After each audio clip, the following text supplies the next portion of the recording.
to stay. Hello and welcome back to Beyond Boards, a podcast dedicated to the actions and interests of skaters beyond skateboarding. After interviewing Aram Sabbah, local manager of NGO Skatepal based in Ramallah, Palestine, a few months ago, I had the opportunity to sit down for a quick chat with the founder of that same organization, Charlie Davis. Charlie grew up and started skating in Edinburgh, Scotland. In 2006, he traveled for the first time to Palestine to volunteer as an English and music teacher. In the following years, he traveled extensively throughout the Middle East and launched Skatepal as an NGO in 2013 in Ramallah. Since then, Skatepal has helped grow the Palestinian skate scene by building skate parks and providing skate lessons, among other things. In 2018, Charlie also helped with the launch of Pushing Borders, a conference about the social impact of skateboarding worldwide. So here's my conversation with Charlie. I hope you'll enjoy it.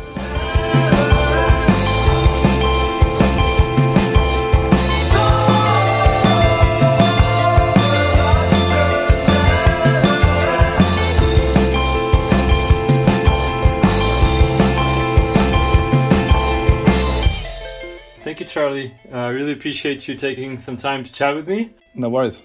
Yeah, super interested in asking you about Skatepal and Pushing Borders. I just did an interview, I think 2 weeks ago or something, with Aram. Okay.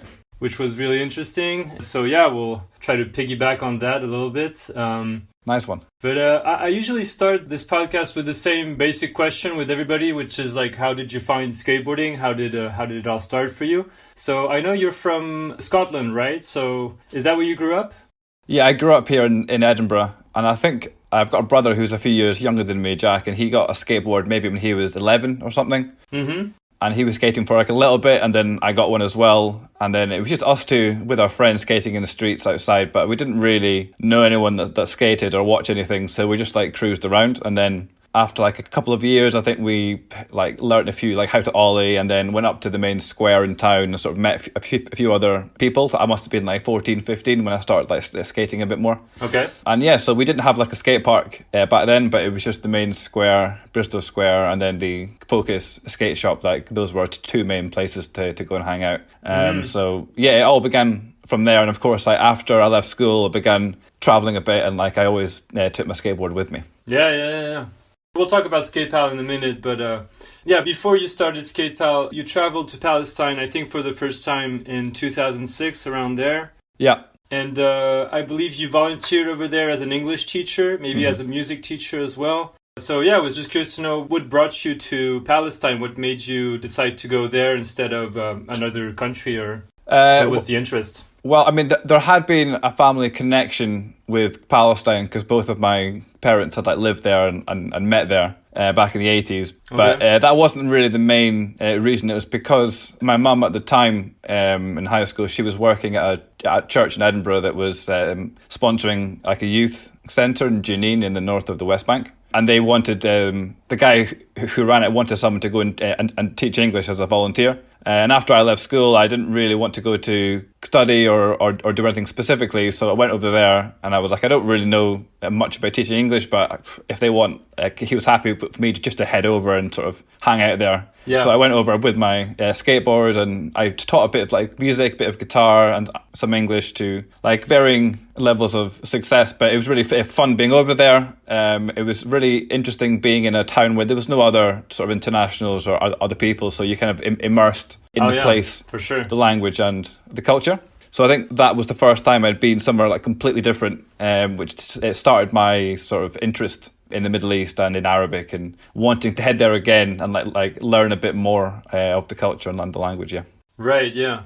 Did you speak Arabic at all that first time you went there, or? No. When I was there, I mean, I picked up a bit, but just from speaking to people, so I didn't know what was like a verb or a noun. It was just like, you know, as a kid, you just like imitate the noises because you know that's what it means, but you don't really know how the language works. So sure. I didn't make a lot of progress, but like a little bit here and there. Yeah, because I imagine it must be challenging to teach English to a kid who speaks Arabic, and if you don't understand Arabic yourself, it must be a bit difficult, but yeah. Yeah, it was hard, although the kind of like immersion techniques, I suppose, is quite useful. It was easier with the kids because they were more interested than a lot of the adults in learning and had a bit of English from school. So you could kind of, and there was also interest in just like wanting to hang out.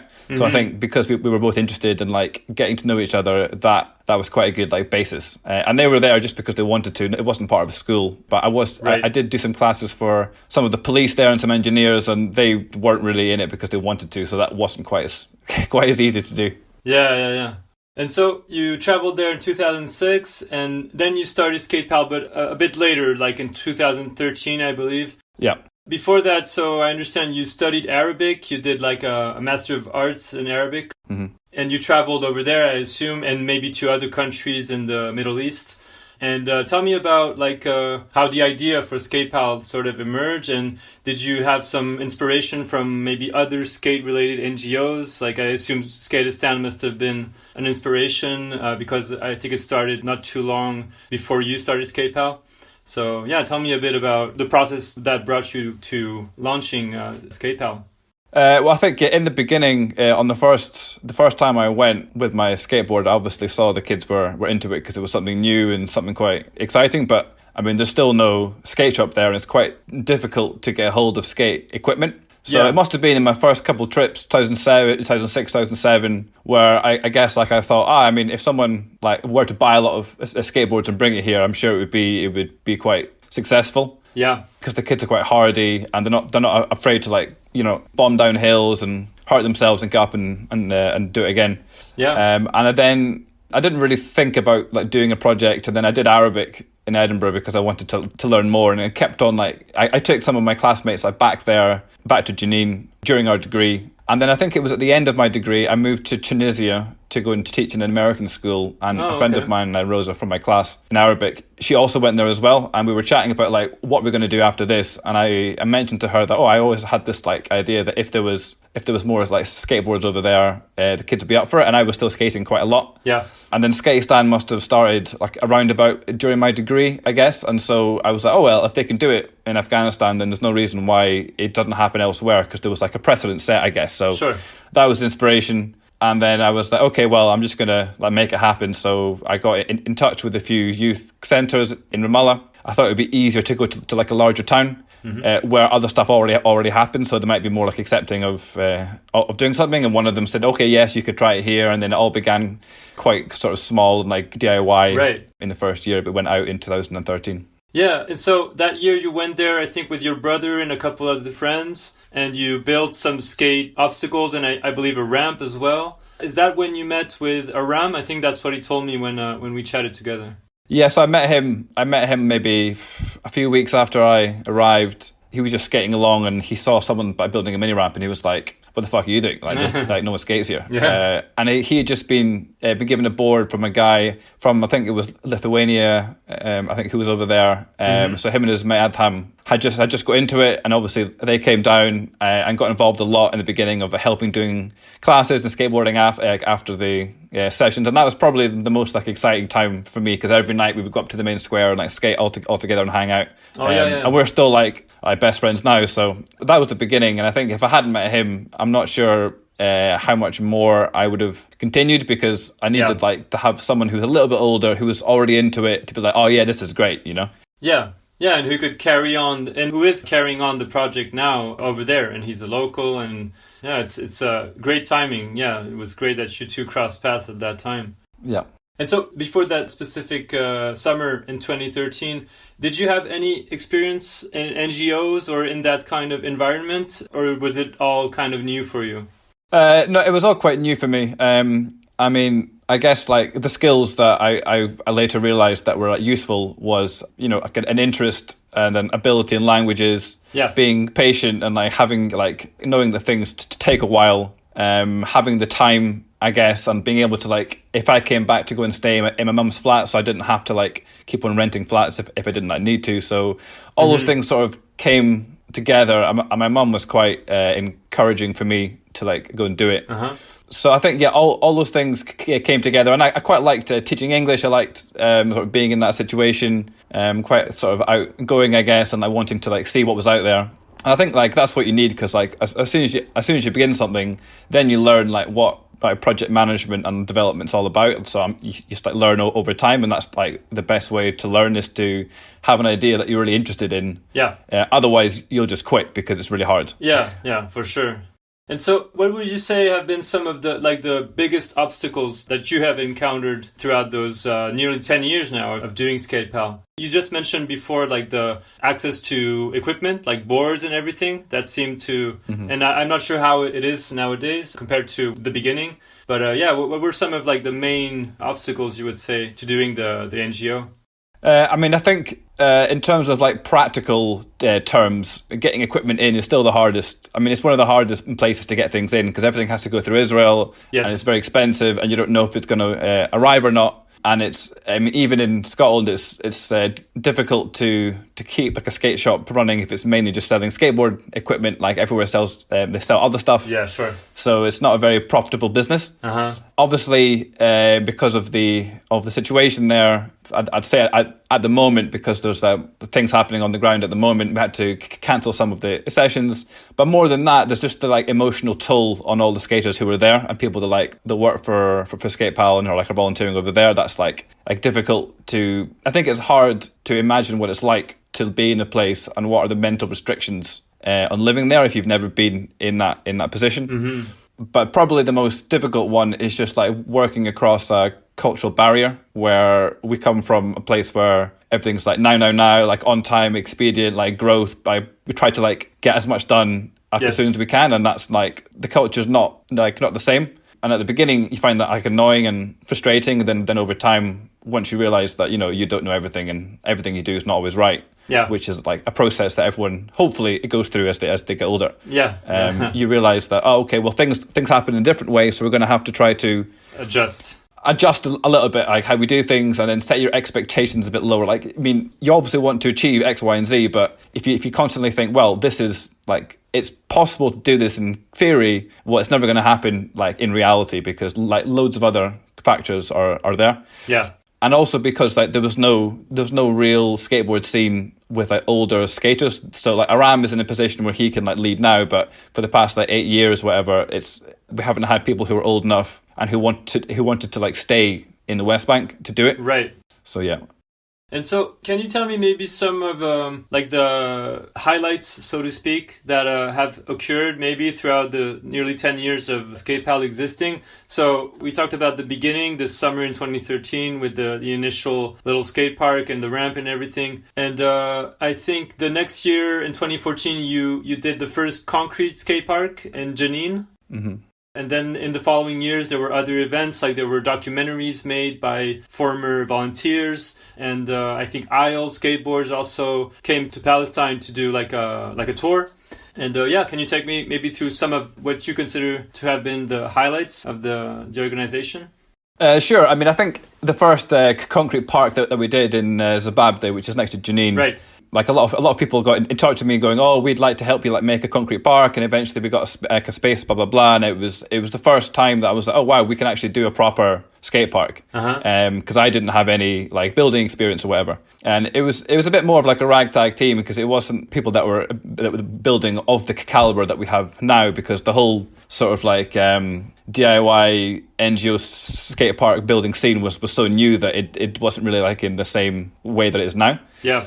And I mean, like, we did have issues there with some of the people that we had to work with, and in the end, like, we couldn't really like continue doing that. Mm-hmm. Which at the time and afterwards, it was a shame. But also, in the grand scheme of things, I mean, this is what happens when you like learn and experiment and see like how things are moving forward. And we wouldn't be where we are today without having that. So I think that was a big like milestone in like realizing that we could mm-hmm. actually do a project, and we managed to get through the red tape and the planning. We could do it and get in the boards and have people there to go and teach.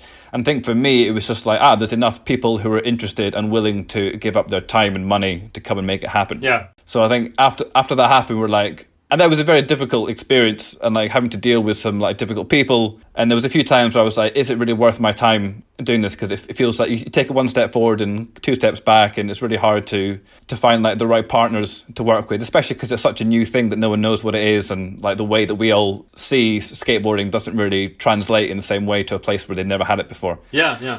But I think that was quite big. Being able to have the Isle team come over, it was also like big as well, because they went just to Palestine, not to Israel. And most teams, other people that come, obviously are going to go to Israel because it's the big like skateboarding place. Right.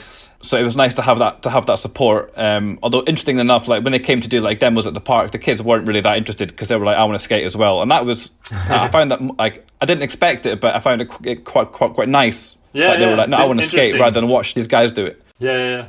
And then, of course, like when we had our like up till now our flagship park in Asira, that was like built to a higher level, and it's been used a lot by everyone like until today. And I think like having that skate park there was like, okay, we've made something that's going to last for like a long time here, with a lot of kids that use it a lot like in the village. Yeah.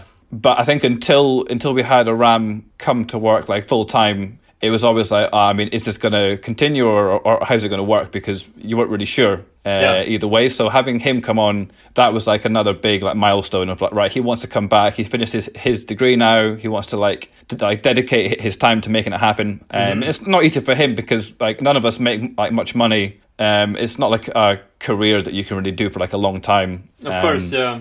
It's a passion project.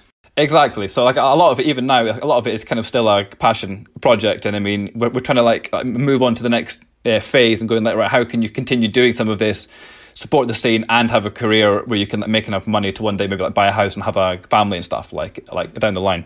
But I think like those things, and also when we like finally set up Skatepal as an official NGO and had like an office space in London, it felt like, right, now it's a proper thing. Now we can start applying for funding. We have a place to store things. We have an address. Until then, it was just me in my room. Yeah. And even though I don't work in the office, we have people who work in the office. Okay. So having that was a big thing just for our own like mental stability of the going like, right, we have a direction, we have a plan. Things are going to take a bit of time, but we do have enough money coming in and enough support from across the world that it is like a feasible option.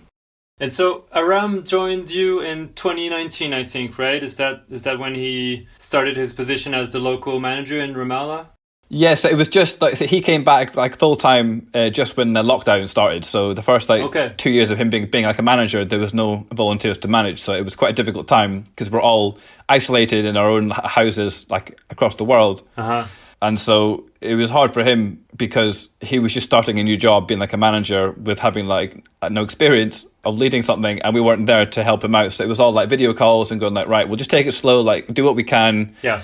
Like you have places to skate, like get people in, and we were able to to make through it because we have quite a diverse funding base, and we had like government COVID support through it, so we were able to keep all the team members on, even though we like what we were able to do was like limited. Yeah. And at that time, you kind of feel like a bit bad because you're like, well, we're employing people and trying to get things done, but we can't really do a whole lot on the ground. But it means that afterwards we were in a strong position to get started again, rather than having to start again from scratch. Exactly. And this has been the first year where Aram has been managing everything on his own. And we've taken on a new member of staff, Najad, who's his friend, who's like a coordinator. And that's been huge in order to help with Aram and just give him a bit of like moral support when he's on his own. For sure. And so I read in an interview you did not too long ago, I don't remember what year that was, but it was for King Skate Mag. You said something that I found interesting and that I just wanted you to maybe develop. You said, I want to emphasize that skateboarding is a subculture found inside the Islamic and Arab world, like in Egypt and Jordan, and that it's not just a Western export. It has its own identity in these countries.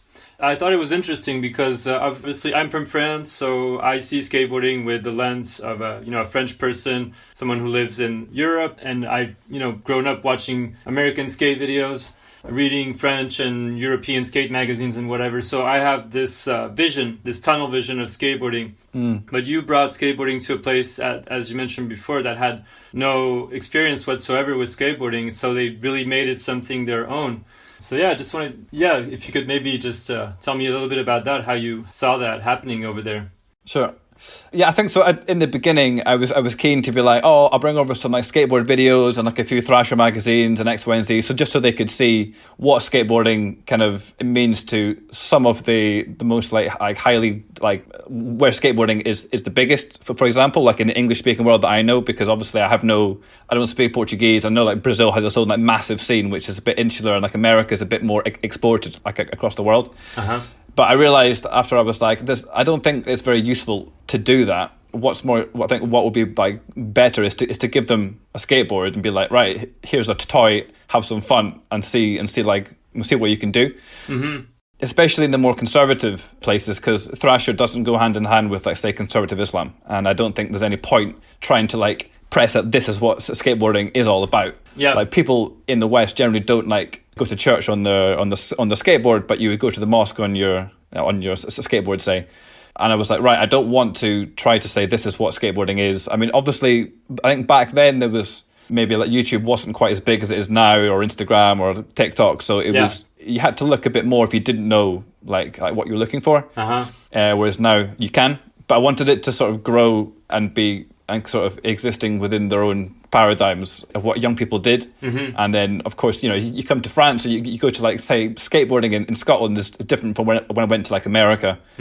It's kind of grey, it's cold, you have like awful spots, like shitty ground, you go out and it's all like, all the music's like, and that was my experience, and I loved it, because that's just like, that's what it was to me, but that's not what it is in Palestine, although you have like some of the tricks. But the main thing was just like, you do it like with your friends, and you just like, and you're trying something new. And I was like, right, okay, well that part of the culture, which is found in like loads of things, loads of sports and games, that's the thing which translates well. So the best thing is to try to get like girls and boys into it, and to like say it's not about who wins, but it's about having fun altogether. And everything else, like, fuck the man, maybe it's not so useful to be like, this is what skateboarding like originated from, and kind of like the counter culture thing. Because if you're in a place where the cultural identity and the national identity plays a much bigger role if you're in a country under occupation than it does if you're in, like, I don't know, Scotland. Right. Like, I don't feel particularly nationalistic or like patriotic. And so like the flag or anything doesn't really mean anything to me, but it would mean more if you come from like a village in Palestine. So I wanted to give space for people to express how they want to express things without saying, but actually it's usually done like this. Okay.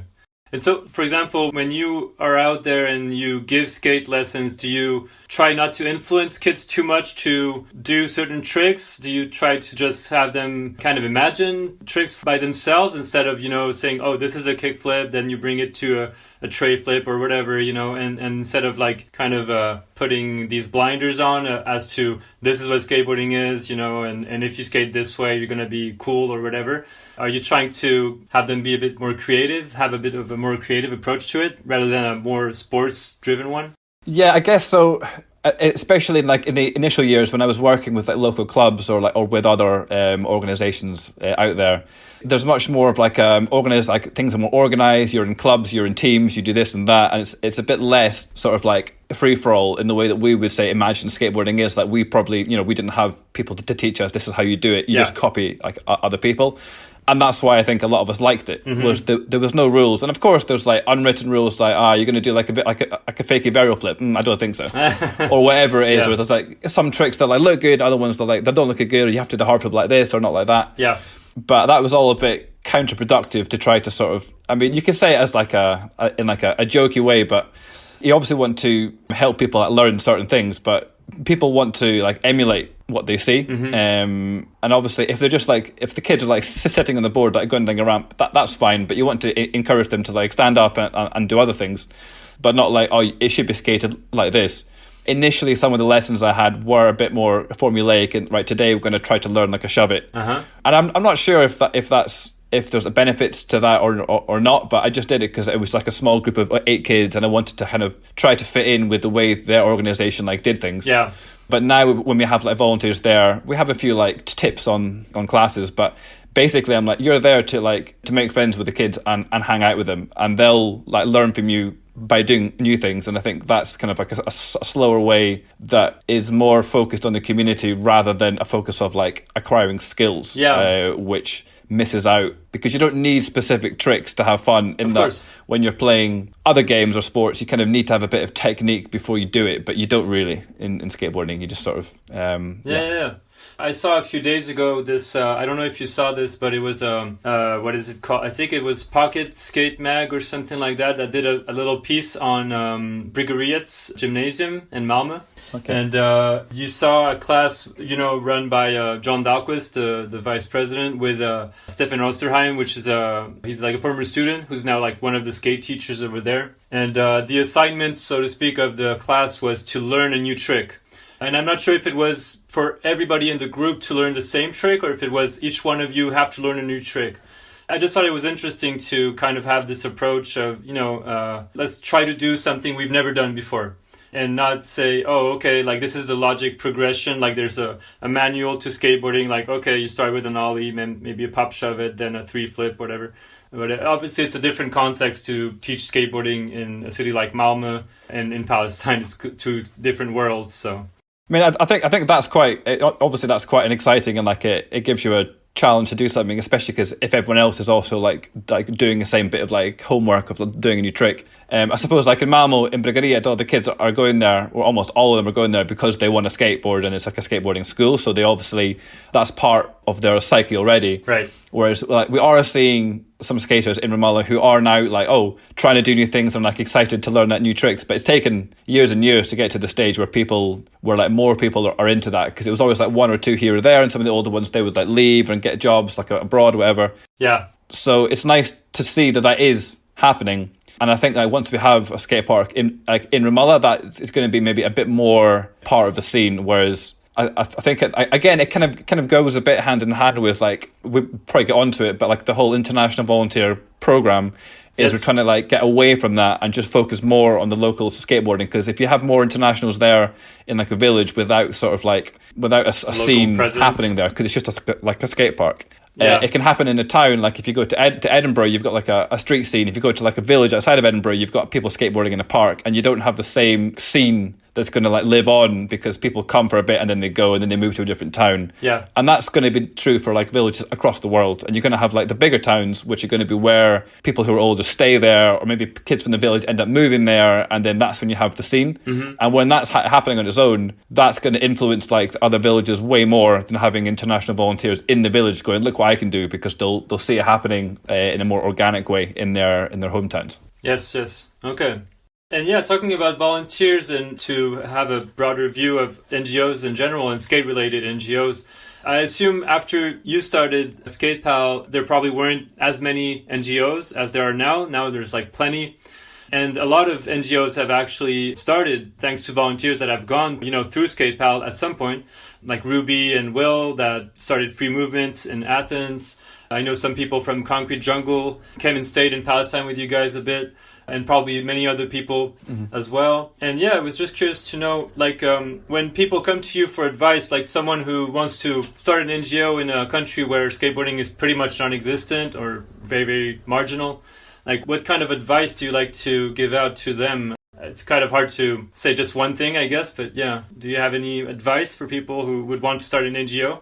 I mean, it's a really good question, because it's the part of the job which probably I enjoy the most, because it's so like multifaceted, because there's almost as many now there's over 100 sort of like social skate projects, and almost all of them have like a unique angle. So like in the ones like that you mentioned of people that have come from us who then go on to other things, like the CJF are working like, building some parks in places where there's already a bit of a scene. It's about getting like a good skate park there, and also doing a bit of like programming and having like local people work there. Mm-hmm. And then in Athens, it was more like working with migrants coming in and try to like, include them in the local communities. And then like Women Skate the World, they're more focused on getting like girls in and like getting some migrants in as well. And for us, it's about like trying to build like a skating which works on its own in a place where it never existed before. And you look at like Skateistan, which it's more like it was a hook to get kids into education initially in Afghanistan. So each one, or the Tony Hawk Foundation, it's just about building skate parks. Right. So each one has like its own like objectives and specific needs. So I guess the advice like I give when I speak to people is what's your aim? Yes. Who you're working with? what's the end goal? Like, do you want to, like, for us, the end goal is to not exist, because that would be like success, I guess. Whereas, say for Skateistan, maybe that's not the goal. It's to have like more schools opening, and that they want them to continue. You don't want a school to close down. So it kind of depends on what you're doing. But essentially what you have to do is try to find the local partners or like skaters on the ground who you can who you believe in and can trust and have like a similar vision. Because for us, that was the hardest thing when there was no skateboarders there, is the older people we had to work with had no idea what skateboarding was. And so our objectives and expectations as to what was going to happen didn't translate all that well. Mm-hmm. So again, I think it's one thing I always said, like I mentioned earlier, is like, set your hopes quite high, but set your expectations like quite low. Yeah. Like, don't be disheartened, because like all of us, if you give interviews or you're doing articles and doing like videos, you always show all the success stories, but it's a mountain of issues. Like, it's a really hard thing to do, and just going to be like loads of moments where you're like, oh fuck this, I can't be arsed with it anymore. It's like too difficult, too many problems, I don't make any money, blah blah blah. Yeah.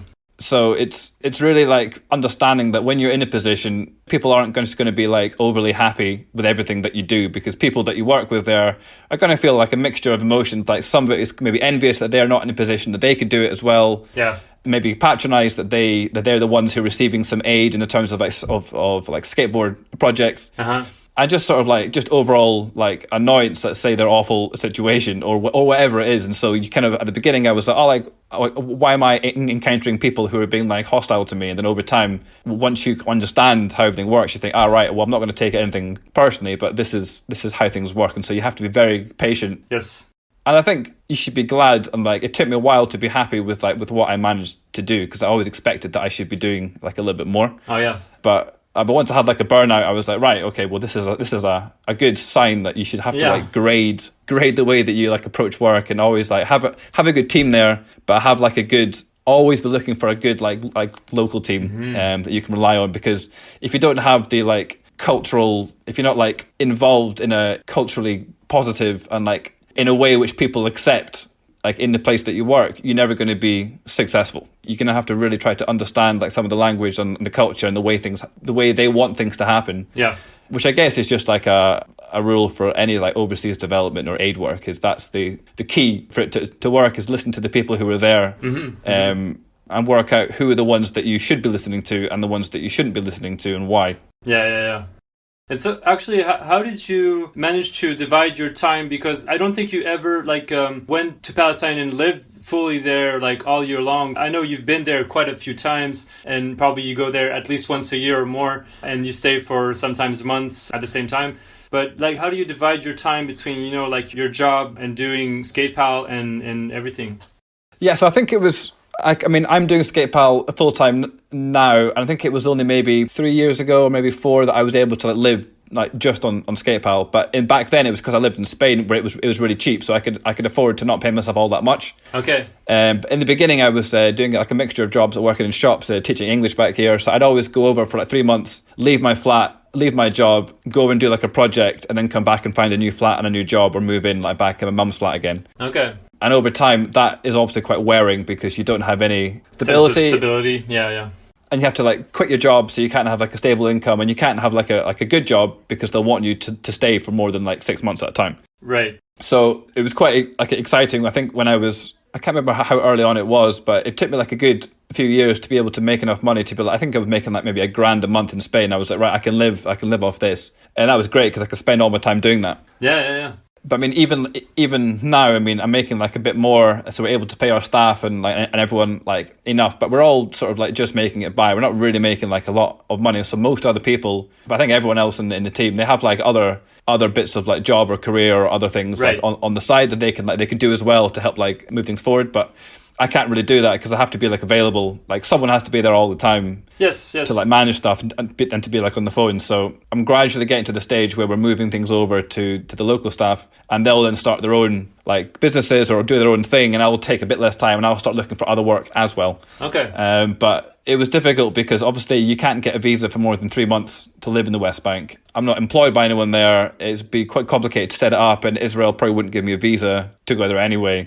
Okay. You kind of do like a visa run, but it's never 100% that's going to work all the time. But I think in the beginning, I was like, well, this seems to make the most sense to do like a trip every I went about like once every year. Obviously I didn't go in lockdown, so I met up with Aram in Spain last year. I'm going to do it again next month hopefully, and then we'll head back again next spring to Palestine. But cool. It is the hard part about doing it there is our team is split between, well, me in Scotland, London, and then like Palestine. So it is difficult. And that's also like probably the hardest thing for the vast majority of skate NGOs. Like Skateistan, through a good push, like they have this like social surveys where they survey skate NGOs, and people I've spoken to, the hardest thing for most people is to have enough money to pay salaries, because people don't want to give grants and donate if they know it's just going to go to someone to sit in an office. They're like, I want to donate to like a skate park or a build, but of course someone needs to plan that, and planning something a park tangible. And so that's the hardest thing, as I imagine, for most NGOs that are charities. You have to like put an awful lot of money into like fundraising in order to get enough money to pay the people to do it, so you can do a project. Yeah. That's a whole job in itself to just. I assume it must be a lot of work to do all these fundraisings and find partners, sponsorships and stuff. It must be a whole process. Yeah. It's a long time. We have someone who does our fundraising like one day a week. And she's been doing it for like a while now, and it's been great to have someone else do that, because it was me before, and like they're going on to do like another job soon, so I'll go back and take on a bit more of the fundraising side and give some of the other work I did with the volunteers to like Aram and Nishad as they're taking over like a bit more. So we're kind of moving around some of the positions, but I think we've been quite lucky in that we haven't relied on grants that much. Maybe grants make up maybe 10 to 15% of our overall income for the year. Oh, really? But we're able to raise money through like volunteer fundraising events, our online shop, like monthly donors, and people just like out of the blue like giving us donations. So I mean, even though a lot of people are not based in Palestine, a lot of our work is trying to like promote what's going on in order to have a big enough presence that people will donate enough money to do stuff. Yes. And the benefit of doing it that way rather than relying just on grants is it's all unrestricted. So we're free to spend the money as we think is best, rather than having to fill out lengthy reports going, oh, this and that and like whatever it is. And you can kind of just like cut straight to the chase and do what needs to be done, especially when most of the staff are working part-time. If you can't have all the weekly meetings at the right time all the time. It doesn't work so easily. Yeah. So you have to be able to make a few more like executive decisions around right, here's the money, like go and do what you think is best here and here. Mm-hmm.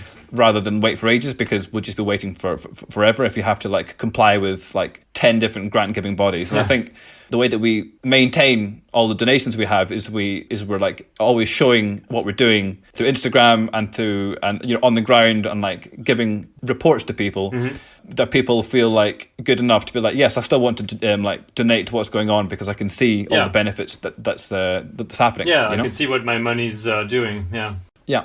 And so I wanted to ask you, that's a bit of a side question, but in 2019, Skatepal started working with a social center for migrants in London called, I'm going to butcher the name, but it's Akwaaba, something like that. Akwaaba, yeah. Yes. I was wondering if that was still going on, because I understand it had to stop because of COVID for a bit. Did it start again, or is it kind of done at this point, or... It's not happening at the moment. So yeah, we had like a year of doing that, and then we had to stop in lockdown, and we started again once some of the restrictions had lifted. But we were able to do that because we got like a grant to do that. We got a specific lottery grant to do the project, and we applied again, but we weren't successful for that. Okay. And also our team, we've kind of cut down on some of the hours in the team to make sure we focus on the work in Palestine. So we're not doing it at the moment. Again, I mean, it's something that we hope to bring back again in the future. Maybe we'll start again next year, but it's kind of dependent on having enough money to pay someone to coordinate all those classes as well. And because we're kind of more of a transitional phase in terms of handing work over to the people in Palestine, we want to be like, right, we're going to focus on that primarily and make sure we do that right. Okay. Because it was lots of extra work. And at the moment, our office in London is going like it's having like major like building work, so we kind of like don't really have an office anymore. So everything's just not in the right position to do that. So we had to basically go like, right, it's a shame because it was great, but we don't want our work in Palestine, which is our primary focus, to suffer because we're doing other stuff, which wasn't really our raison d'être at the beginning. Yeah. It was only the work in Palestine. So it's something that we hope to bring up again. And to be honest, we don't really know what the sort of the UK side of Skatepal will be in a few years' time. It may be that we sort of like wind things down, just are looking for like funding to help the scene in Palestine, but more just like giving them aid or giving them some financial support, and they're like doing their own thing, their own like businesses or their own skate shops, and it's not really a Skatepal thing anymore.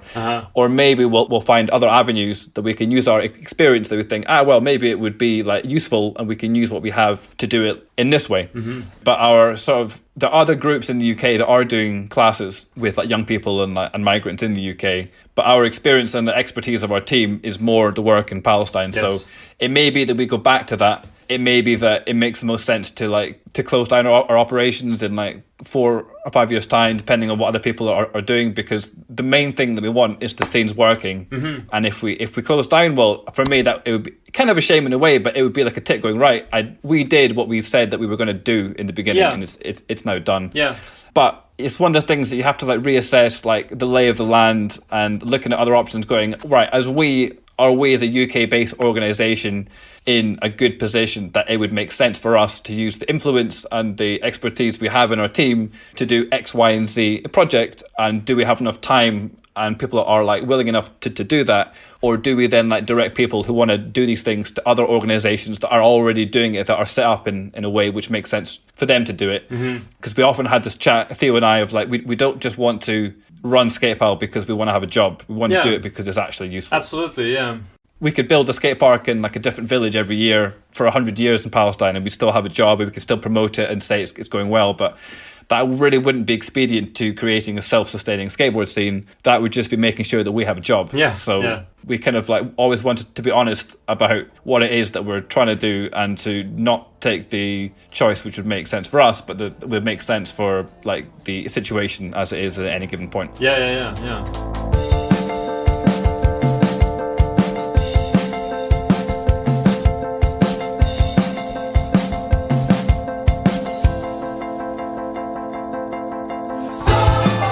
Next question was about kind of the future of Skatepal, because in that same interview I mentioned earlier, you said, I'm going to quote you on this, you said, the ultimate goal of Skatepal is to not really exist in Palestine anymore. At the moment, we've been working here for 3 years, and in my mind, I don't want to be working here longer than 5 years. So that was a few years ago, and now Skatepal is about to turn 10 years old. There was COVID, obviously, that has been a huge pause for everybody.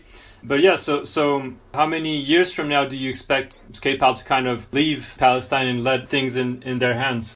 Yeah, so I think before lockdown, we were hoping that like by the end of this year / maybe in the middle of like 2023, we would be in that position to be like, right, this is the handover, the complete like handover of stuff. Obviously, like we would never just abandon things. Yeah, of course. Unless there was some like massive issue, whatever. That I don't know what that would be, but we'd never want to just abandon things because we're like, well, I can't be bothered anymore. But we want to make sure that everything's like working in the handover, obviously as soon as we can, but not like rushing it through. Of course.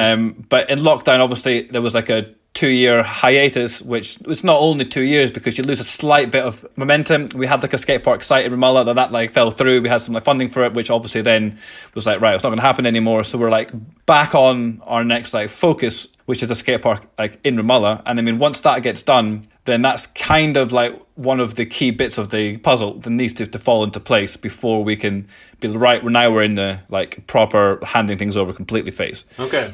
And we're also realistically, in my head, we could probably do it in about 3 years, which means in reality it's probably like maybe more like 3 to 5. But okay. By 15 years from start to finish, if we're able to do it in that time frame, I would say, like looking back, that's quite a good frame to do it in, because it's not a lot of time in the grand scheme of like building up a scene where there was like nothing in a place which is hard to get things into. Of course, yeah.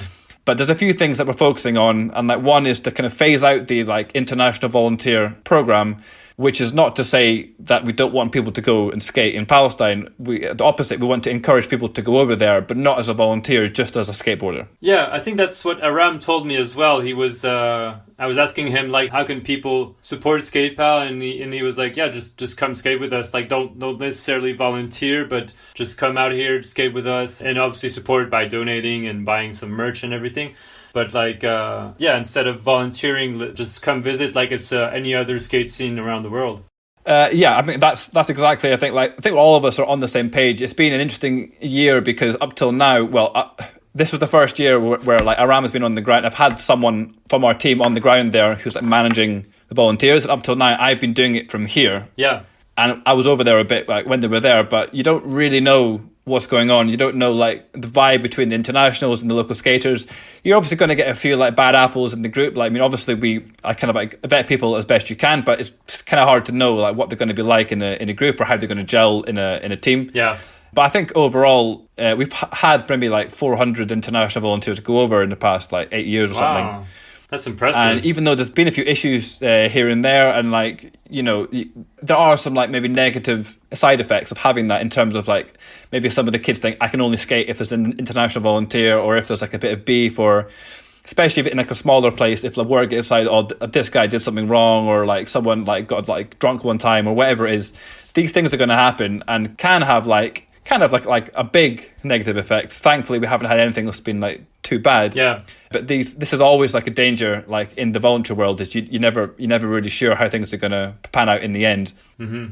But the upshot of having them all is we've like created a big like advocacy network of people who go there, are interested in what's going on and like Palestine as a whole, and they go and tell other people, and their audience grows, and so the interest in what's going on grows to the point now where there's going to be way more people who want to come and visit to go and skate because we've had international volunteers come for all these years. Mm-hmm. But since Aram and Ajad have been there this year, we've had a bit more of an accurate picture of like what are the benefits and what are the like negatives of having internationals there. And so when we meet up again, we're really going to be thinking about how can we do it in the best way to have the best people there that we want, who are going to interact with the culture and with the people and the skaters in the most productive way. And then like phasing that out a bit. So, I mean, hopefully it might be like 1 or like maybe like 2 years where there's still some volunteers going. We build like a skate park in Ramallah, and then hopefully the guys there can start their own thing, their own entity, which will then like take off. And then we'll just be like, great, if you want to go out and to support the skateboarding scene, just go over. Here are the hostels. Like, there's no one who's going to like hold your hand and like give you like a travel agency. It's like, here it is.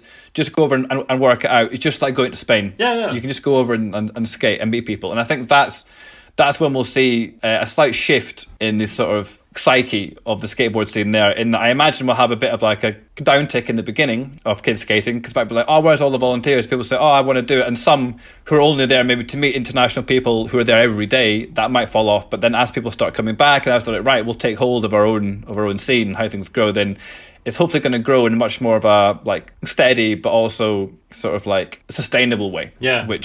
It wouldn't do if you just relied on internationals, people like being there all the time.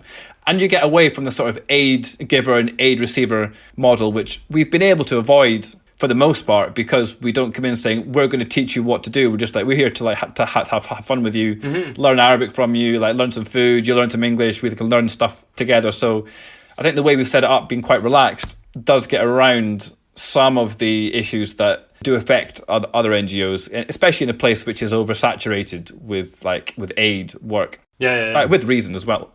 But yeah, I'm quite excited to. It's great to have like those guys on the ground, so we get like quite quick and like more accurate feedback as to how like what people are thinking and what we can do to improve. Because every year we have like feedback and we like reassess what we're doing, and we're pretty open to changing things up, like whenever we hear something's not working or something needs to be changed. So I think that flexibility leads itself to then be able to like mold whatever it is that we want to do into like a new thing, and we can do that quite quickly. Yeah.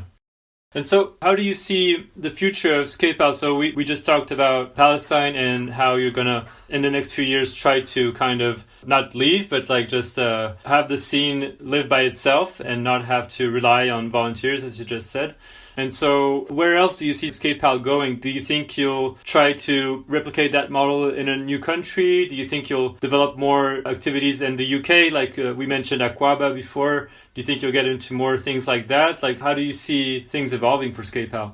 Again, it's a good question, and one which we often talk about as a group, especially like Theo and I and Aram. The honest answer is I don't know. I don't really know what it is, because it's kind of, even though we've had some ideas of like, are we in a position to maybe like, do some more consultancy or like helping other NGOs starting to get off the ground from our experience? Are we able, because we have like quite a good online shop that actually works, are we able to help other NGOs from in like that kind of like retail side of things, and can that expand? Or can we do more work in the UK? Because we had like a lot of Skatepal volunteers that are based in the UK. Could we do more classes? and do things here. All of those are options which we could look at.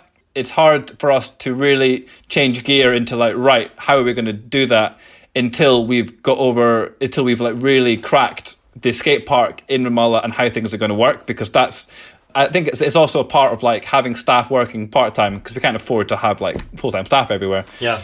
Is the times we're all together, we're really like focusing on the challenges and the tasks that we have at the moment, which is sort of like we're bringing out all the merch we want to like bring out for Christmas time. We're trying to meet with Aram and Najad soon to discuss plans for next year, finding a site in Ramallah, changing up the volunteer program. So I think I imagine like this time next year, we'll be having a bit more of a discussion, because it also depends on the team. Like we've managed to retain people quite well in terms of staff, being like, for all of you guys, like, what do you think would be a good thing for us to do? Do you think that there's like a gap which we could fill here, or do you want to go off and do something new?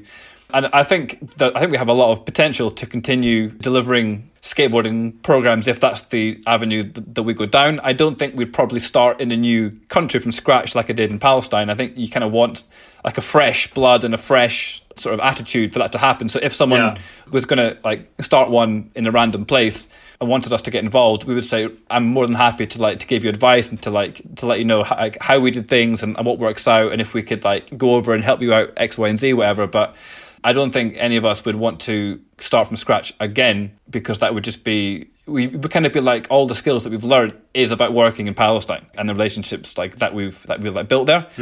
So we're not experts in running classes in the UK. We're not experts in like managing an online shop. We're not experts in like other things. The things we're like expert in is the specific thing that we're doing. Yeah. Although obviously a lot of those skills and experiences do transfer, of course, to other sides of things. And I mean, personally, I guess, after this, I could probably get a number of jobs in sports development or the NGO or a charity sector. Yeah. But I'm not sure if I want to continue doing that, or just being like, right, I've done that for 15 years. I wanted to have a new challenge, and maybe that's how other people feel as well. And you kind of want the people there to feel excited by the next thing on the line. So if it all ends up going right, we'll just wind things down. Everyone who's been supporting us and buying our merch are like, right, the new thing is we've got people in Palestine creating their own merch, they're doing their own live videos, migrate all the audience to those Instagram accounts and to those like social media channels. If that were to happen, I'd also be like, great, that's the job done. We can have like a breather for like a few months and be like, right, that was a good project, and maybe because there's so many other skate NGOs like coming up, like giving space to other people who are also doing something similar. But I really don't know. I mean, I don't have a desire just to keep it going because I want to work in this field. Forever. I have a specific interest because Aram was my friend I met, and because I've been there and through skateboarding. That was my initial interest and why I did it, not because I came up after school going, I have an altruistic vision for the world, I just want to help everyone. Obviously that's a good thing to do, and I'm glad that they were helping people, but I think you really need to have something like something has to come at us as a group to be like, oh, this is exactly what we should be doing because we can do that like better than other people. Yeah. And so can we talk a little bit about pushing borders, because there has been an edition since 2019, so it's been a while, but I personally hadn't heard of it until not too long ago, I think a year ago or something. And I thought it was amazing, like the whole concept. So for people who are listening and who don't know what it is, basically it's like a skate conference, or I'm not sure how to designate it, but it's basically a gathering of many people in the skateboarding industry who will have discussions about specific topics. And so there were two editions, one in 2018 in London, one the following year in Malmö at Bryggeriet. And so I just wanted to ask you, how did this whole project start? So you weren't alone in this endeavor. You were with, I think you mentioned Theo a few times, who works with you at Skatepal as well. I know Sander Hölsgens was involved, and maybe some other people. So yeah, can you take me just a bit behind the scenes on how this whole project started? So initially, I think it was Theo was, we're having a chat about like wanting to get some of the skate NGOs together to sort of like learn from each other and to sort of like network a bit to see how we can help each other out. That was his like initial idea, and then he met like Tom, who was doing like a PhD in skateboarding, and then like Xander, and they both like had their Reverb organization, and they were wanting to get people together for more like academic side of things. Yes. And the other people got involved, like Osh, who was doing the Skateistan magazine at the time. Right. and then Stu, who was doing like Long Live South Bank. So between the 4 different organisations that kind of came together, gradually the idea expanded a bit to be like, right, well, we could maybe make it not just about NGO, not just about like academic writing, but about other issues and other things in skateboarding as a whole, and include some events and like some screenings and whatever. Yeah. So it did kind of, in one way you could say, it got out of hand quite quickly, because it grew to this like massive thing. We're like, damn, this is a lot of work to do. And I mean, I was involved in the first one, but not as heavily as I was more involved in Malmo. Okay. And it was great. I mean, like both events were like amazing. There was a really good vibe. We were like, lots of things were being discussed. We did like, from our side, we managed to meet with the other NGOs, and we're still like speaking with them, and it's been great to see how that's developed. And I think after the second one, obviously it was like lockdowns, and that kind of put a stop to like a lot of stuff. And after like Malmo, the end of that, I had like a bit of like a burnout, and was like, oh, I can't do Skatepal and focus on pushing borders, because it was basically like 6 of us, like Theo and I, and then, you know, Tom and Xander, Stu and Osh all together. And then it's like, right, what are we going to do after this? Like, because we need to open it up and have more people input, and to like have more hands on deck to make sure if it's going to grow into something else. And at that point, I was like, guys, this is great, but for me, I don't think I can like dedicate myself to be part of it, because I'm still want to focus on Skatepal, but I'm going to help. Like, if there's more events, I can help out. And I was basically like managing volunteers that were there. A lot of the volunteers on hand were from Skatepal. But I mean, we're all like really, really proud. It was really like amazing like events that we had, and just like seeing everyone, like loads of people who we knew from like all over the skateboard world that were there, and we're able to get some bigger names there. And being able to sort of like discuss some of the things which weren't as discussed. I mean, you know, things like mental health, which are becoming like more and more mainstream. It was nice to be able to have those discussions with other people.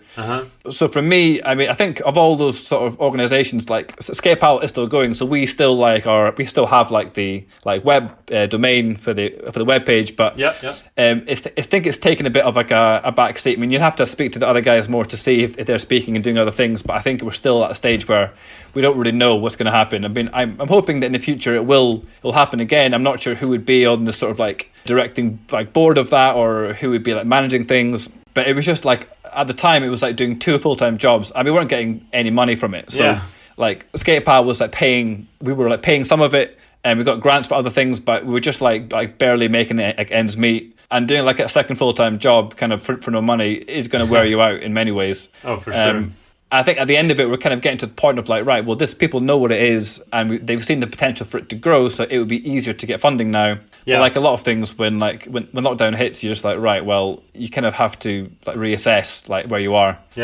So that's kind of that's what happened. It was just like, it grew, and it became something which became like bigger than we thought it was going to be, which was great, but also then put quite a strain on all of us in terms of, because everyone was doing like a full-time job outside of like organizing it. So it really needs to have like a team of people who are paid just to organize it. And hopefully that will happen in the future in whatever that team is, or whomever they are. I hope to like see it again, but I'm not sure when it's going to happen, but you have to speak to the other guys a bit more, because I think I took more of a step back just from like mental health, being like, I can't do this completely. But I mean, you have to take care of yourself first and foremost, of course. But it looked really. I didn't go to them, but I saw a lot of like the talks on YouTube, and they're super interesting. And I've talked to a few people that you mentioned, like I interviewed Ash a little while ago.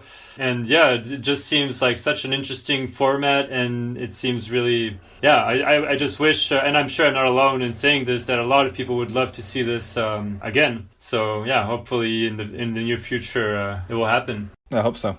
This is kind of a random question, but linked to it, it's just like, if there was going to be like a new Pushing Borders, let's say next summer, 2023, you've had some amazing people come to the first 2 editions from all over the world, from famous pro skaters to people in academia and people from very, very various backgrounds. If you had like a sort of a dream guest or a few dream guests of people that you would love to see in a new edition of Pushing Borders, who comes to mind? I don't know. I mean, I think other than seeing like some of the people like growing up watching, I mean, I don't really know who I would have. I think the people that I liked that was most interesting was to hear people who were doing things in more like unknown aspects, or places in the world where like you don't know about the scene in Kazakhstan, and you have someone who's like, this is how it's going. Because I feel like you can speak to, for me, it wasn't so much the individuals, but about like what it was that you were speaking about. And often the people who were, it was interesting. I mean, I was more interested personally to hear about the people, like the people involved in local NGOs like Aram in that panel we had in Malmo, from like around the world, to be like, all right, here's how they're leading things over there, because that's my interest, I guess, in skateboarding. Is I do follow skateboarding as well, but I'm not sort of like as much part of like what's happening in the skateboard world. I don't like read skate magazines as much as I used to, really. So I guess for me, the people that I would like to hear from the most is like the new like social skate projects that are growing around the world, and finding people who are leading them in places like that you haven't really heard about, I guess.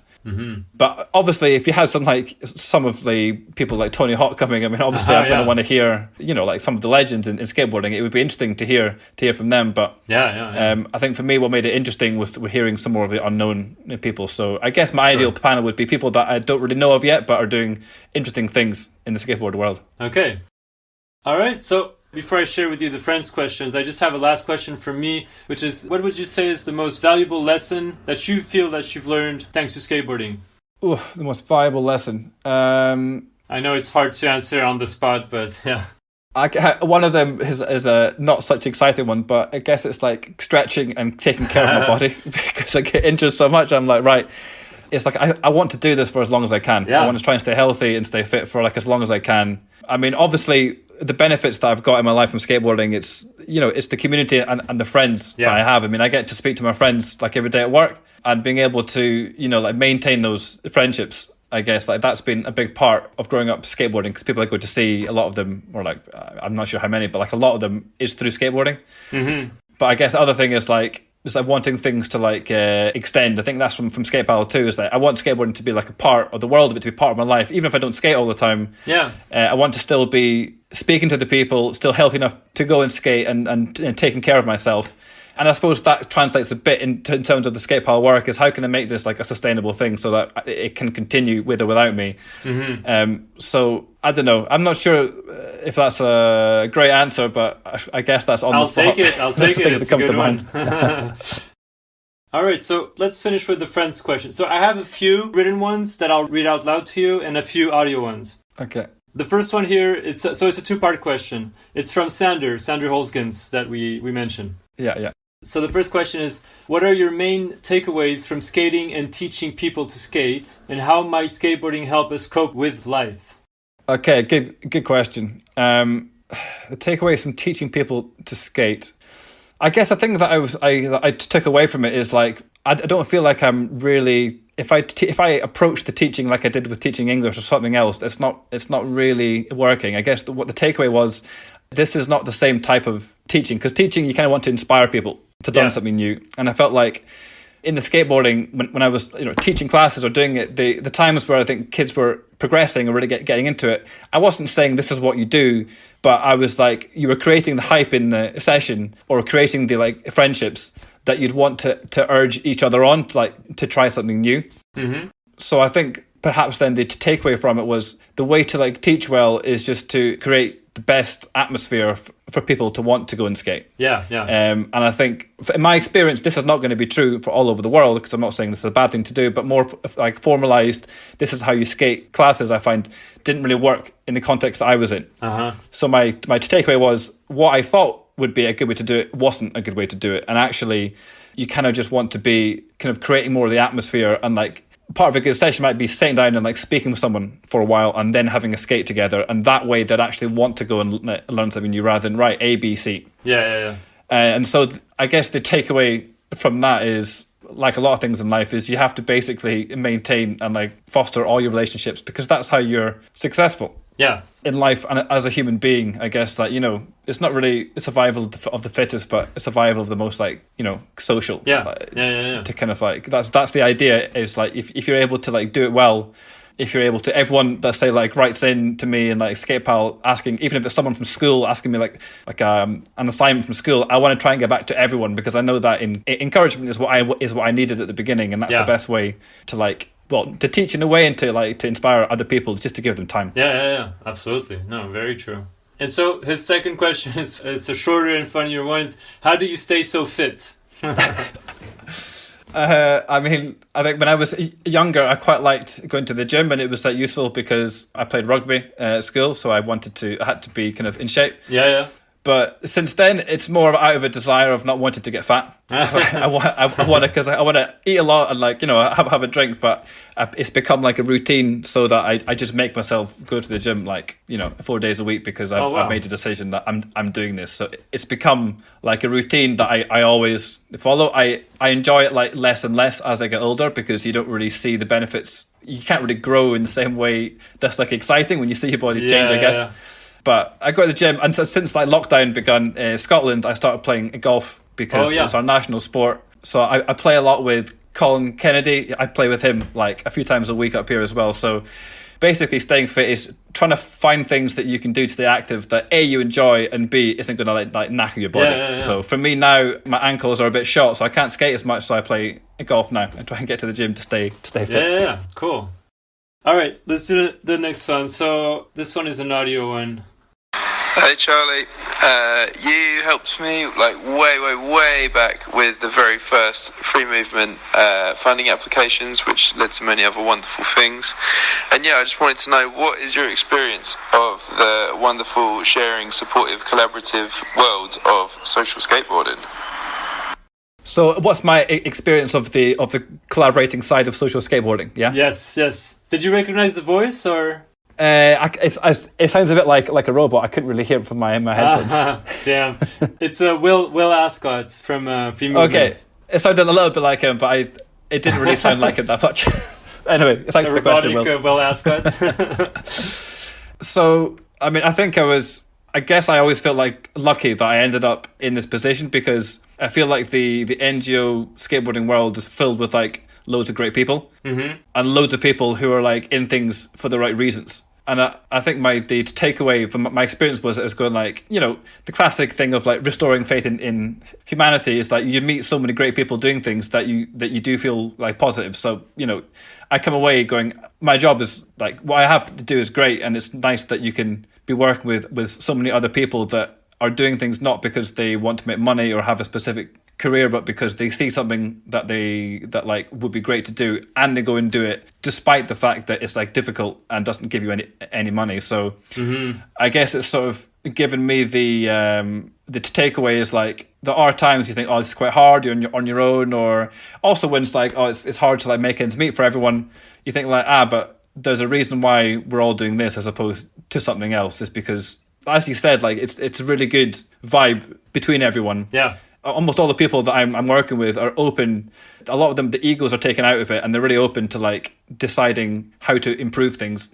And I think being able to work in a context like that, I don't know how unique that is in different like times of job in the world, but I would guess that it's not the main thing inside like business is to try to be like more compassionate. So being able to work in a compassionate field is definitely good for your soul. Yeah. All right, this next one is from Oshin Thomas. Well, I don't know if you can do this, but he said, ask him to play something on the piano. He's really good. I mean, I've got a piano here. I don't know if you'll be able to hear it, but I can play something if you want. Yeah. Go ahead. Try it.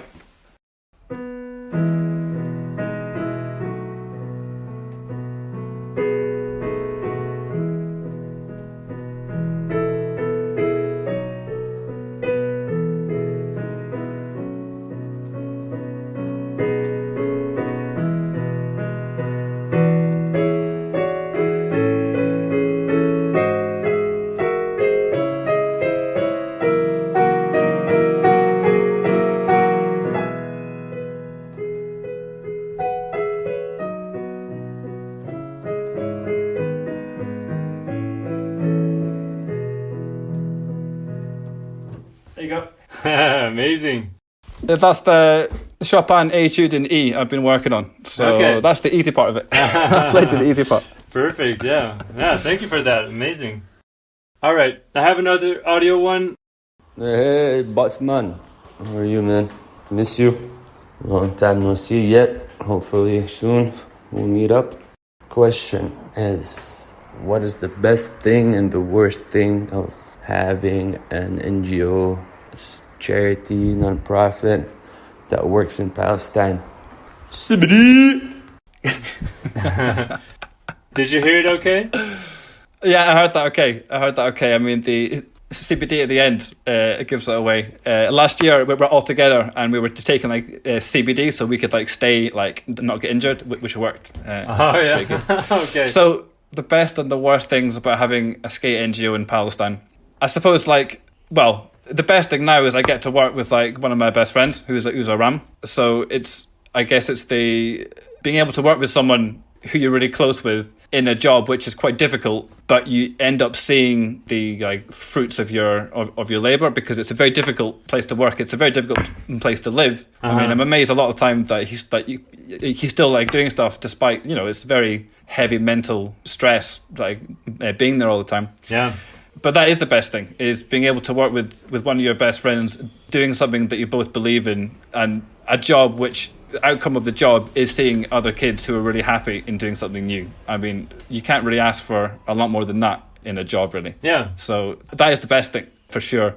The worst thing, I mean, what's the worst thing about doing over there? I guess the thing which is the worst or the hardest is because I don't live there, it feels quite disjointed a lot of the time, because I'm not there and Aram is there. Mm-hmm. We're never in the same place all that much.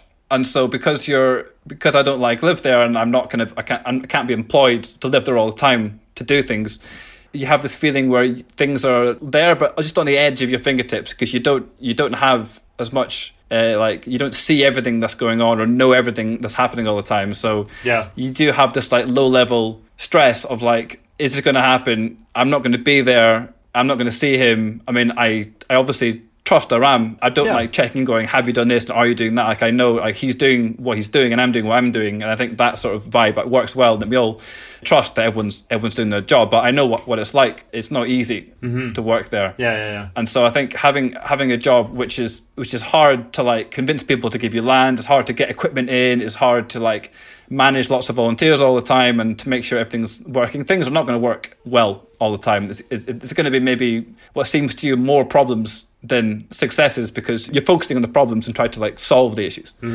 So I think that's the hard part. Whereas if I was like running a business in Edinburgh, I would be here, I'd know what's going on. Yeah. There's one goal, it's making money, as well as like keeping the staff happy. So that's probably the worst thing about it, I would say. Yeah. Okay, interesting. This next question is from Chris Jones. So you actually talked about this a minute ago. He asked, he plays golf a lot with Colin Kennedy, so it could be funny to ask him who's better at golf.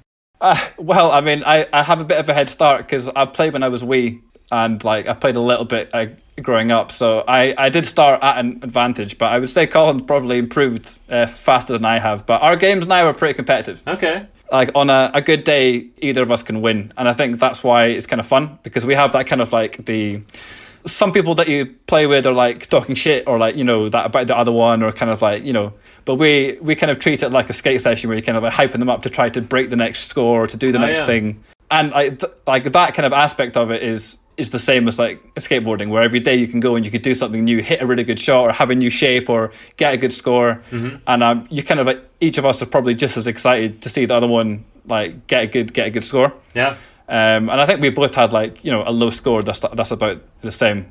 So yeah, let's just say that things can be pretty competitive. Cool. All right, let's do this other audio one. Hey Charlie, I hope you're having a nice chat with Quentin. My question kind of starts off as a statement, and that's that there have been so many incredible initiatives and different creative things that have come off the back of different people who have gone to volunteer with Skatepal in the West Bank. So, you know, obviously so many people have been inspired by their time there, and that leads me to question, like, what was the moment that you sort of something switched in your head and you obviously had this idea to start some sort of skateboarding initiative there? And yeah, like, where was your inspiration for that and how did it happen? That's one. Well, I think we spoke a bit about that before, of like, I think, you know, the inspiration of actually seeing it happen was like seeing Skateistan. Right. Like they began it. So, you know, like Oliver had he was like, right, I'm going to just like do this here when I'm over in Kabul. So seeing that, and then like my friend Rosa kind of like gave me the push to be like, listen, you're over here teaching English in a school after your degree, because I wanted to like live somewhere in the Middle East, Right. or like in North Africa. And she was like, why are you not just doing that? And I was like, well, it's a good point. I mean, I don't have a reason why I'm not doing it, other than I don't really know where to start, and I've never done anything like that before. But I think, because I'd already been there, I was like, well, I know there's like, it would probably be good. I obviously know Arabic well enough to like meet people and have meetings in Arabic. Maybe not so much anymore, but at the time it was pretty good. So I think a mixture of like, seeing Skateistan do it, having like my friend like egg me on, be like, come on, like you've got to do this, because this is something that like would be great to do. Those two things were like, you know what, I can do it. Well, I can, but like I'm gonna give it a shot, because there's nothing else in my life that I have like a burning desire to do. Yeah. And I mean, I think maybe like a different thing was I didn't have any expectations on myself, because I didn't really know anyone else apart from Skateistan who were like doing things. And I was like, well, give it a shot. If it doesn't work, I haven't like lost anything really, because I was going to try. So I wasn't going to set up an NGO. I was going to do like a summer project. So I guess the inspiration was there, and the expectations were like low enough that I didn't feel like loads of pressure on me at the time, which would help me want to do it. All right, the next one is from, I believe he came to Skatepal as a volunteer. His name is Arthur Bonal. He works with the Concrete Jungle Foundation in Morocco. Oh, yeah. And I think he's from France, from Bordeaux. So he said, I don't know if Charlie will remember me, since this trip to Palestine was years ago now, and we've only met in person once at Pushing Borders. But tell him Skatepal was a very decisive point in my life, and this project inspired and motivated many people. Congrats to him. I'd like to know how he finds all the energy and motivation to keep going despite the situation over there and the difficulty of working remotely. Arthur, good question. Yeah, I remember you, of course. Well, there were like a few times where I thought about giving up, for sure, because it was really tough, and it looked like nothing was going right. There's an element, I guess, of like stubbornness, of going like, I don't want to quit. Of going like, I don't want to like give up, because then I'm kind of giving up on something just because it's hard, and like life is hard. So you can't just give up when things are tough, because you only like, life is fun, or like you're searching for like happiness, well, not happiness, but like fulfillment in life by, I guess the thing that gets you that is like having responsibility for things. If people like rely on you and you feel like responsible for things, that's what gives you motivation to keep on going. So if you're always on holiday or always having fun, life becomes pretty boring and meaningless, because no one's relying on you to do anything. Yeah. So I think from that aspect, I was like, okay, well, people, like I do have a responsibility to make this happen. There are good things happening. I just have to make myself get through the hard times and push on. Yeah. And the things which helped that was, one, I didn't want to see myself like failing. Two, I met like nice people like Aram and other people who became my friends. I was like, I don't want to let them down, but also I want to like stay in touch with them. I also, wanted to continue using my Arabic and my interest in the Middle East. So I was like, I know like it's not going to be super easy, but I want to continue this part of my life in this part of the world and see like what can come of it. Yeah. And I guess also there was nothing else that I really wanted to do. I didn't have like a plan B in my head of like, oh, if this doesn't work out, I'll just go and do this. I was like, if it doesn't work out, I don't know what I'm going to do. So I might as well go hard. And I mean, like various people that I spoke to of my friends, at certain times, and my family, at certain times they were like, are you sure you want to continue doing this? Because you seem quite beat up and quite like stressed out all the time. And also you're making no money. And can you really continue to do this for another like 5 years if you're in this position? Yeah. And sometimes I would listen to them, but most of the time I was like, no, I take your point. So maybe there's an element of like, I'm going to prove to you and prove to myself that it can be done. Also because I knew that it happened elsewhere. So yeah. I guess like a mixture of like seeing all the benefits and the good things that have come in the friends, and also stubbornness of not wanting to fail. That's how you get through it. Very cool. Okay, I just have a few last ones, and then I'll let you go. All right, let's do this one. Hi, Charlie. So my question for you is, if you had the choice between losing your Switch trays, never being able to do them again, or not being able to play golf again, which would you choose? Did you recognize the voice? I do, but it's really hard to tell over the speaker. Yeah, it's Theo. No, is that Theo? That does not sound like Theo to me. I was thinking of someone else. I mean, I speak to him every day, so you think you'd recognise it. I mean, I think the question's almost moot because I'm not sure if I could do it like a switch straight anymore. But we'll see when I go to Spain. But I think I would give up the switch trait because what I got out of skateboarding, other than the actual fun of doing the sport, was the community and the friends, which are not going to go away anytime soon. Yeah. So that's still there. So I'm still reaping all the benefits of having skated for like a long time and having been able to do switch trays. Not a lot of other tricks, but I did spend a lot of years practicing that one specific trick. And like I feel in like golf now, I'm at a position where I'm involved in the skateboard world. I don't think I'll ever be involved in like the golfing world. I just play with my friends, and so I have that community with people that I play with and my brother. Yeah. And so it's not only about playing the game, but it's about like being together for like 4 hours outside. And that's kind of like a similar thing that I liked about skateboarding. I mean, I think probably if I was able to, like, my ankles were good and I could skate all the time, I'd probably choose skateboarding over golf just because it's like easier and a bit more like exciting. But in terms of having like a social thing which you do, which involves being physical and being with people that you like, I'll probably be able to play golf until I'm like 85 or 90, and I don't know how many more years I can skate without really hurting my ankles. So, well, especially doing switch trays, like maybe you can slappy or do some stuff like that, but switch trays is no joke on the ankles. No, all the easy stuff I can't do. I learned how to do like a 360 flip before I could a kick flip because basically it's because I'm not very good at skateboarding. So I was like, right, I'll learn a difficult trick just to prove that I can do something. Okay. But yeah. All right, I have two last ones. Okay. This one is from Stuart Maclure from, is it called Betong Park? I'm not sure how to... Betong Park. Yeah. Yes. Is he the same Stuart that co-organized Pushing Borders? Yes, exactly, with the LSB. Yeah. Right. Okay. So he said, the last Pushing Borders got pretty hectic, but after we all had an amazing skate trip around Malmö in Copenhagen, I had injured myself badly and couldn't skate, but having lived there previously, I played tour guide. What was your favorite session after the event, and can you remember any funny stories from our homies tour?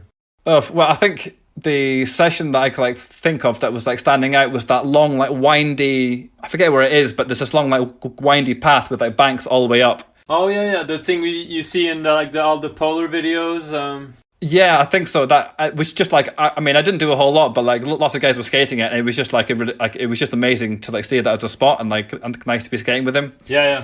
But just like cycling around and being like in Christiania with everyone. I mean, I think that was pretty fun. It was just like being with the team, like cruising around, because it's been a while since I'd been on like in like a skate trip type situation. The unhighlight was going on an unsuccessful Tinder date in that trip. But the highlights was basically, I think, I mean, the whole thing was like a bit of a, if I'm honest, it's hard to think back to specific things, because I think after the pushing boards, I was like pretty shot. I was like, geez, can I even like skate anymore or like do anything anymore? But I remember thinking about it now to different like bits where I remember playing a bit of chess at the side as well. And just, I mean, I wasn't skating as much, but just like being around everyone in like a relaxed atmosphere again. Yeah, I mean, I can't think of anything specifically funny offhand, but I think it was just like nice to finally relax, like breathe for like a little bit and be around everyone who'd always been in that situation. But if I'm honest, I can't recall so many specific things. The whole thing is like a big blur now. But it was rad. I'm really glad that we had like a bit of a holiday all together. Like after the event for sure.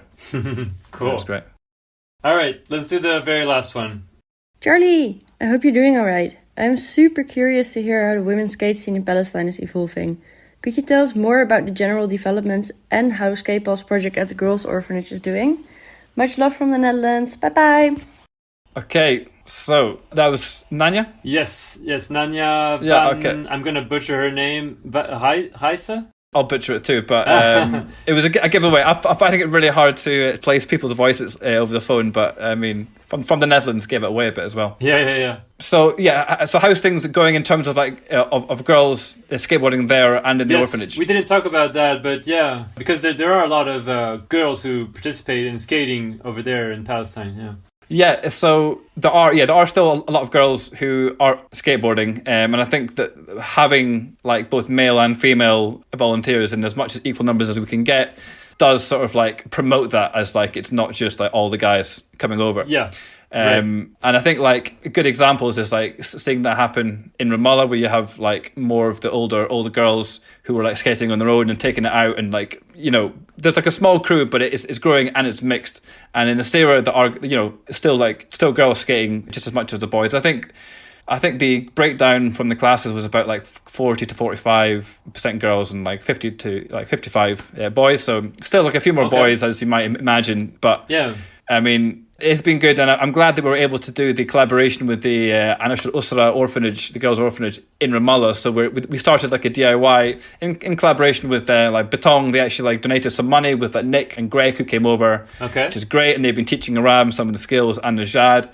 I think at the moment we came across a bit of a hurdle in that we have to move certain things in the space in order to continue it. But we're hoping to finish it off, you know, by next spring or something. But there's still like a bit that we've built and he's been learning. But I think it was nice for them, and especially for Aram and Najad, to be like leading a project there with like a local crew and with a local organisation, and also there is like a girls' organisation, because often if you go to the villages, people are going to expect that you're going to be working with the boys more. Yeah. And so being in a position where we're able to like choose a bit more, so like as to where we work, I think that would be great. Mm-hmm. And I think when that spot gets done, the idea is that we'll be doing like daily sessions there, and it'd be open to everyone like twice a week, so they would have a bit of like, you know, it'd be an open spot for everyone. Mm-hmm. It's quite small, but hopefully that will give like a permanent skate spot for the girls of the orphanage to be using every day. So we're just like waiting to get like the rest of the funding and things like moved over to get that complete. But hopefully, inshallah, by next springtime we'll have that. And I think when we have the skate park in Ramallah built, that's our main objective. Yeah. One of the huge advantages of doing it in a place like Ramallah, which is a bit more open in general, is that it's easier to attract like women and girls more into the skate park. Obviously, you have to make an effort to make it like an open and friendly space, but it's easier to convince girls to come there than it would be to, say, skate in the street in the evening in town. Oh, yeah. So I think having like a safe space like a skate park is a good place to have like a central scene. Absolutely. So yeah, it's going well, and we hope it stays that way and only improves in the future. Yeah. Fingers crossed, yeah. And so for people who are listening to this, what's the best way to support like these projects we just mentioned? Like just donating on the website, or what's the best way to help? Yeah, I mean, if you want to, so there's various ways that you can get involved. You can donate on the donate button on our the website, skatepal.co.uk. Right. Also by merchandise, we like release new products, often with artists like in the area from like Palestine or in that area, and that's also like a really good way to help us financially, because the proceeds obviously like go towards all our work. Yeah. And also people do get in touch and they hold like fundraising events in their hometown, and we can help them by sending them information and materials and films that they can show, which also then just kind of brings more awareness to Palestine as a whole, as well as what we're doing. But if anyone has any other ideas they want to do or other ways that they can help out, you can just email info@skatepal.co.uk and we'll get back to everyone. Cool. But if you want to make a donation, we're extremely grateful for everyone that wants to help us out. Yeah, okay. Let's wrap it up here. Thank you so much, Charlie. Thanks, mate. That's been great. That's it for my conversation with Charlie. For more information about Skatepal, go visit their website skatepal.co.uk. On that same website, you can donate or buy some merch, which will help them carry their important work in Palestine. For more information about Pushing Borders, visit their website pushingborders.com, where you can watch or listen to all of the very interesting talks that took place during the first two editions in London and Malmö in 2018 and 2019. Thank you for tuning in. See you soon for a new episode of Beyond Borders.